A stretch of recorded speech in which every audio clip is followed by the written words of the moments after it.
itu enhanced oil recovery. Kalau water flood itu material yang kita injeksikan itu air saja. Tapi kalau EOR, material yang kita injeksikan tuh ada chemical, ada gas, CO2, atau macam-macam lah, ada surfaktan. Jadi itu bedanya. Jadi kalau misalnya ini reservoir gitu kan, yang kita injeksikan tuh materialnya lebih mahal daripada air. CO2 atau surfaktan atau polimer itu kan lebih mahal harganya.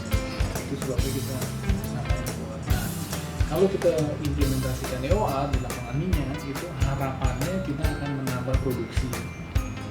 Yang kedua, kita menambah cadangan yang tadi nggak bisa kita ambil, dengan adanya EOR bisa kita ambil. Jadi nambah produksi dan nambah cadangan.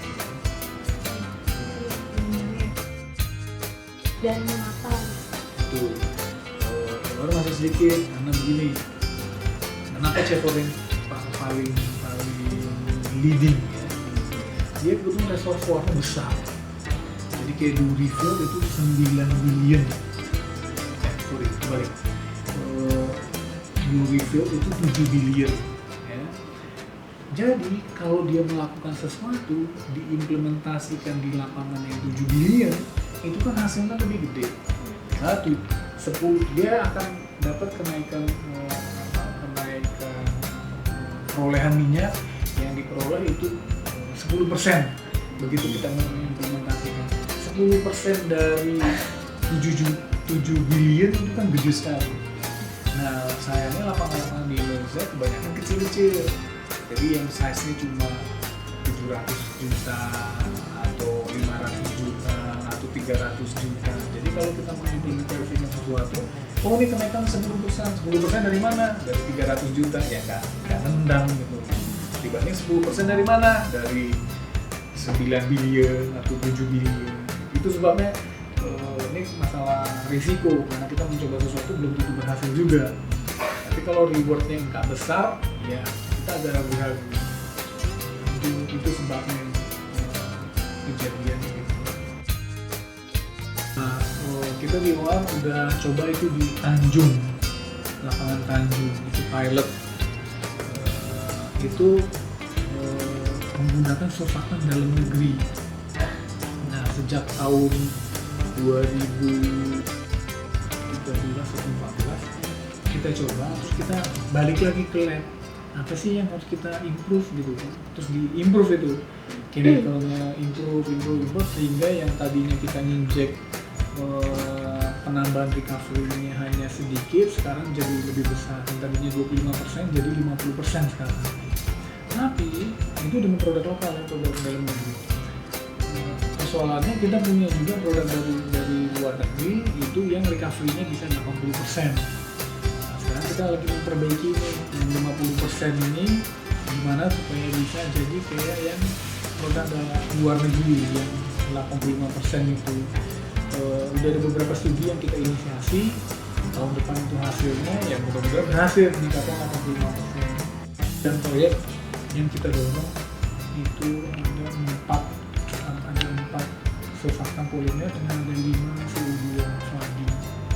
Tantangannya kita baru bikin nih lab, kita juga baru bikin research center. Selama ini kita mengandalkan perguruan tinggi, jadi dosen-dosen atau lab untuk membuat formulasi surfaktan polimer.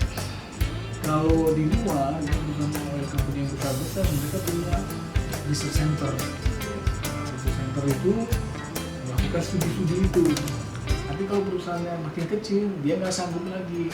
Di Amerika ada banyak perusahaan-perusahaan kecil, sehingga lab-lab yang swasta, yang komersial, ada beberapa. Kesulitan kita di sini, alat nggak ada, dan mengandalkan dosen pendidikan karena research center belum punya. Ini baru dibikin, kita lagi beli alat-alat ini tuh mau meng-hire bisnis. Nah, untuk itu berhubungan dengan yang luar, mereka kurang tertarik memarketkan ke Indonesia. Otomatis kita harus proaktif ke sana, datengin. Itu jadi tantangan juga karena regulasi di Indonesia itu nggak memungkinkan kita melakukan hal seperti itu. Yang terjadi itu harusnya orang-orang itu punya agen di Indonesia, baru kita berhubungan dengan agen. Ini sekarang SES dan lain-lain itu kita juga lagi di kondisi senior juga. Di Ramada saya kemarin udah ngumpulin itu semua dari UGM, IPB, UI, LIPI, Lemigas, semua lah kita bikin konsorsium ini. Tujuannya konsorsium itu supaya penelitian tidak duplikasi. Kedua, lebih terarah. Apa yang mau kita teliti itu saling di-sharing sehingga semua belajar hal yang sama. Nah, kemudian ketiga, kita mau transfer knowledge. Saya ada studi dengan perusahaan Prancis itu sehingga knowledge-nya bisa di-retain sama teman-teman yang perguruan tinggi. Tapi kalau lihat nature-nya peneliti, yang namanya peneliti itu kan memang passion-nya ngulik segala termotivasi, ini kenapa ini begini, kenapa ini gitu kan. Itu tuh kurang dari 10 lah. Tapi kalau di Amerika atau Prancis itu 50 75. Nah di sini berat memang. Tapi bukan nggak bisa, kita bisa minta tolong mereka juga kan. Ada beberapa yang enggak, yang kita tinggal copy paste, ada yang harus tinggal video. Sekarang mood kita masih copy paste. Belum, produk kita belum makan bener. Tapi menuju ke sana kita udah punya program buat mematangkan produk. Eksplorasi minyaknya belum ketemu. Kalau kita udah ketemu, tapi gimana cara ngeluarin lebih mudah yang begitu? Gimana cara mengeluarkan itu gampang? Jadi EOR itu lebih prospek dibanding eksplorasi. Mungkin banyak peraturan sekarang ini lagi mau dikeluarkan peraturan sehingga entah itu peraturan yang mempermudah atau melancarkan atau mengurangi izin itu sebentar lagi mau dikeluarkan. Jadi dulu targetnya EOA sama WhatsApp. Kita punya planning sampai 2035 itu mau ngapain aja tiap tahun. Dengan adanya aturan-aturan itu sih seharusnya kita bisa mengakselerasi, mempercepat. Ya kita tunggu. Kalau misalnya aturan itu bisa mempercepat, artinya aturan itu efektif. Mudah-mudahan begitu. Harapannya begitu.